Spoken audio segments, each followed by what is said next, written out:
BJP party లీడర్లకు ఒకలంటే ఇంకొకలకు వాడతలేదనేది ఇన్ని రోజులు గుసగుసలైన బట్టి, కానీ ఇప్పుడు అది నిజమే అనేది తెలిసిపోతున్నది.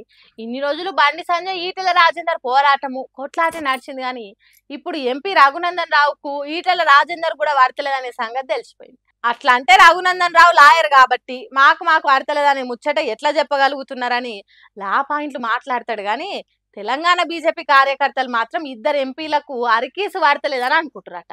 ఇంతకు ముచ్చట ఏందంటే, కాళేశ్వరం ప్రాజెక్ట్ కూలిన దాంట్లో ఈటెల రాజేందర్ తప్పు ఉన్నదని తేలితే శిక్షించాలి అన్నట్టు చెప్పిండట ఎంపీ రఘునందన్ రావు. ఒక్క దెబ్బకు రెండు పిట్టలు అన్నట్టు అటు బీఆర్ఎస్ పార్టీలకు శిక్షలు పడాలి, ఇటు సొంత పార్టీలుండి అధ్యక్ష పదవి కోసం గట్టి పోటీ ఇచ్చిన ఈటెల రాజేందర్ కూడా శిక్ష పడాలి అంటుండు. అంత కోపం ఎందుకంటే, అధ్యక్ష పదవి రామచంద్రరావుకు వచ్చేదానికి ఇండైరెక్ట్ గా కారణమైండు ఈటెల, అందుకే అంటున్నాడని కొందరు అంటారు.